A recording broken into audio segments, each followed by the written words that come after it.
I saw something. Tell me if this is true. There are two people in the history of the world who have been part of Wait a minute. Am I one of them? You are. You are. Wow. But I want you to name the other one because I couldn't believe it.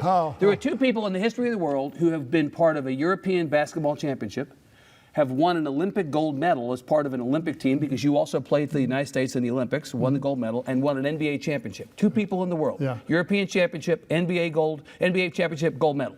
Right. You're one. Right. Who's the other? Manu Ginobili. Manu Ginobili. That's exactly right. Aha! Look at that. Good job.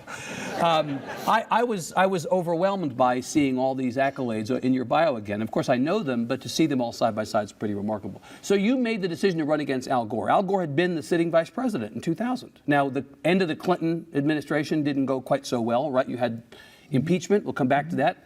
You were out of the Senate by then. You were not an impeachment juror. But you make the decision to run against the incumbent vice president who had served for 2 terms. You were the insurgent in that race. That's true. I remember that. You were the Pete Buttigieg of your day. A little taller. A little taller. God, he is more than half your age running for president right now. It's amazing. Yeah, it's incredible. So but you in this race are supporting Vice President Biden. You were the insurgent yourself, but a few weeks ago you supported the vice president. How's that looking today as we sit here after Iowa heading into New Hampshire? I think it's looking very good. Yeah.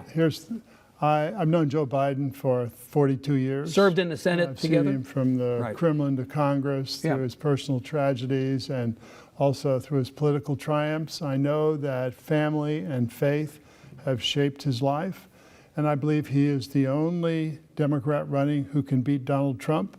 And I believe that when he was elected president, he would be able to govern because he has the experience. He'd be more experienced than any president since Lyndon Johnson. Yeah.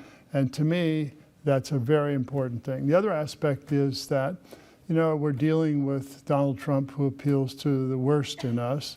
And he appeals to negative emotions like anger, hatred, fear. And Joe Biden appeals to the best in us. He appeals to our positive traits like aspiration, collective caring, and personal responsibility.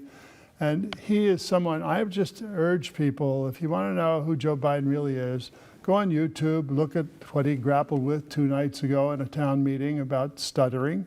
This was on CNN. I saw that. Right. Yeah. Just go to YouTube. Right. Go to YouTube and do John McCain's eulogy by Joe Biden. Right. Look at those 2 things. If you want to go to his Scranton speech or the speech he made in New Hampshire last week about the middle class, do that, and you'll see most politicians. They want to be more than a politician, but they're kind of locked into being a politician. Joe, because of his life, you'll see a human being. And I think ultimately people need to be touched by their heart. Senator, why isn't he better at this? His experience ought to set him up. Look, we live in the United States of overcorrection, right? We want something and then we decide we hate it and we go all the way to the other side. So we elected somebody who had not had conventional political experience. So now you're saying we need the most experienced person to counteract what we just have been through for the last 4 years. Why isn't he better at this? He's not been able to close this deal. In fact, he's on the verge of being out of the deal in the eyes of some. Well, the question is out of the eyes of people. I mean, if you look at the sequence here, I think this is a 4-set match, really. It's a 4-set match. Explain. Iowa, New Hampshire, South Carolina, Nevada. Right. And I think that, he's not done well in Iowa. He might not at least might not win in New Hampshire. Well, the poll suggests he's got a challenge in New Hampshire. I think he'll do very well, if not win South Carolina. Right. I think he'll win Nevada. And then we'll come to Super Tuesday, March 3rd. And March 3rd, we have North Carolina, we have Tennessee, Alabama, Arkansas, Oklahoma, Texas, California. Right. Utah, Colorado, Minnesota, Vermont, and Massachusetts. Right. I think he'll do extremely well on that day. And that is the day when I think he will emerge.